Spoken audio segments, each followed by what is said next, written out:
शास्त्रों की गहराई, पुराणों की कथाएं। स्वागत है पुराण कथा संग्रह में, जहां हर दिन मिलेगा धर्म, ज्ञान और भक्ति का संग।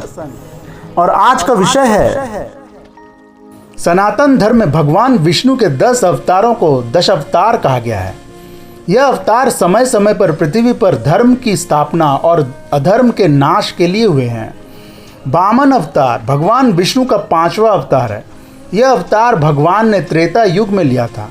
यह कथा राजा बलि की धार्मिकता, उसका अहंकार और भगवान विष्णु की लीला का अद्भुत समन्वय है। राजा बलि महर्षि भृगु के पुत्र प्रहलाद के वंशज थे। प्रहलाद के पौत्र और विरोचन के पुत्र बलि दैत्यराज कहलाए। वे एक पराक्रमी, दानवीर और धर्मनिष्ठ राजा थे। वे अपने परिश्रम, तपस्या और गुरु शुक्राचार्य के मार्गदर्शन से अपार शक्ति प्राप्त कर चुके थे। उन्होंने तीनों लोकों पर अपना शासन स्थापित कर लिया था, पृथ्वी, आकाश और पाताल। राजा बलि ने यज्ञों, तपस्या और दान पुण्य से इतनी ख्याति प्राप्त की कि देवता भी विचलित हो गए।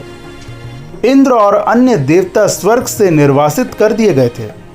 उनका शासन इतना न्यायप्रिय और धर्मनिष्ठ था कि लोग उन्हें भगवान तुल्य मानने लगे थे। राजा बलि के साम्राज्य विस्तार से स्वर्गलोक छिन चुका था। इंद्र और अन्य देवताओं ने ब्रह्मा से मदद मांगी। ब्रह्मा ने सभी को भगवान विष्णु के पास ले जाकर अपनी व्यथा सुनाई।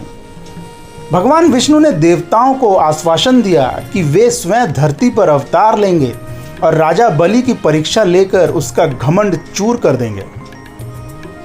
परंतु वे यह भी जानते थे कि बलि एक महान भक्त और दानवीर है, इसीलिए वे युद्ध से नहीं बल्कि बुद्धि और नीति से उसे पराजित करेंगे।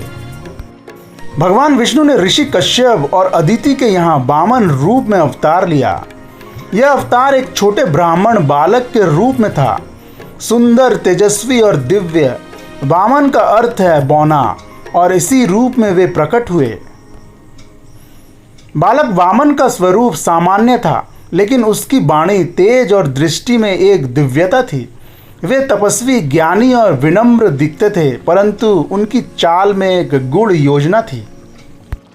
एक बार राजा बलि ने एक महायज्ञ का आयोजन किया, जिसमें वह ब्राह्मणों को भरपूर दान दे रहा था। उसका उद्देश्य था विश्व विजय और इंद्र का पद प्राप्त करना। यह यज्ञ शुक्राचार्य की देखरेख में चल रहा था। उसी यज्ञ स्थल पर वामन ब्राह्मण बालक के रूप में पहुंचे। उनका तेज देखकर पूरा वातावरण शांत हो गया। राजा बलि स्वयं उठकर वामन का स्वागत करता है, उनके चरण धोता है और पूछता है, हे ब्राह्मण कुमार, मुझे बताइए मैं आपको क्या दान दूं?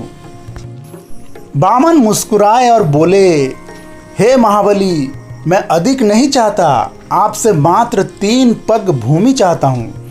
मेरे 3 पग जितनी भूमि ही मुझे चाहिए। राजा बलि यह सुनकर हंसने लगा। हे वत्स, जब मैं संपूर्ण धरती, स्वर्ग और संपत्ति देने को तैयार हूँ, तब तुम केवल 3 पग भूमि क्यों मांगते हो? वामन बोले, राजन, जो संतोष से जीता है वही सच्चा राजा है। मुझे केवल 3 पग भूमि चाहिए, वही मेरे लिए पर्याप्त है। राजा बलि ने सहमति दे दी, परंतु शुक्राचार्य को संदेह हुआ। उन्होंने राजा बलि को चेताया, यह कोई साधारण ब्राह्मण नहीं है, यह स्वयं भगवान विष्णु है, जो देवताओं की सहायता के लिए आया है। परंतु राजा बलि अडिग रहा। उसने कहा, यदि यह विष्णु है तो मैं भी अपना वचन नहीं तोड़ूंगा।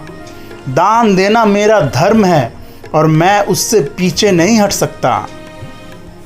जैसे ही राजा बलि ने संकल्प लिया, वामन का शरीर विशाल होने लगा। उन्होंने विराट रूप धारण किया, त्रिलोकी को मापने वाला। पहले पग में उन्होंने पृथ्वी को मापा, दूसरे पग में आकाश और स्वर्ग को मापा। अब तीसरे पग के लिए कोई स्थान शेष नहीं था। उन्होंने बलि से पूछा, हे राजन, अब मैं अपना तीसरा पग कहाँ रखूं? राजा बलि ने मुस्कुराते हुए कहा, हे प्रभु, मेरे पास अब कुछ शेष नहीं है। आप अपना तीसरा पग मेरे मस्तक पर रख दीजिए। भगवान विष्णु ने अपने पांव को राजा बलि के सिर पर रख दिया और उसे पाताल लोक भेज दिया। परंतु बलि की भक्ति, सत्यनिष्ठा और दानवीरता से प्रसन्न होकर भगवान विष्णु ने उसे अमरत्व का वरदान दिया। उन्होंने कहा, हे बलि, तुम युगों युगों तक पाताल लोक के सम्राट रहोगे। एक दिन ऐसा आएगा जब तुम इंद्र के स्थान पर पुनः विराजमान होगे। मैं स्वयं तुम्हारे द्वारपाल के रूप में पाताल में रहूंगा। केरल में राजा बलि को एक महान शासक और भक्त के रूप में पूजा जाता है। वहाँ ओणम नामक त्यौहार राजा बलि की धरती पर पुनः आगमन की स्मृति में मनाया जाता है। मान्यता है कि ओणम के दिन बलि अपनी प्रजा से मिलने आते हैं। 52 अवतार और राजा बलि की यह कथा धर्म, दान, समर्पण और भक्ति का अद्भुत संगम है। यह दर्शाती है कि भगवान केवल दंड देने नहीं बल्कि भक्तों की परीक्षा लेने और उन्हें उन्नति प्रदान करने आते हैं। राजा बलि का त्याग और भगवान का विराट रूप इस कथा को एक दिव्य अध्याय बना देते हैं। अगर आपको आज की कथा ने कुछ सिखाया तो वीडियो को लाइक करें और ऐसी ही दिव्य कथाओं के लिए सब्सक्राइब करें पुराण कथा संग्रह। कल फिर मिलेंगे एक नई कथा के साथ। जय श्री हरि।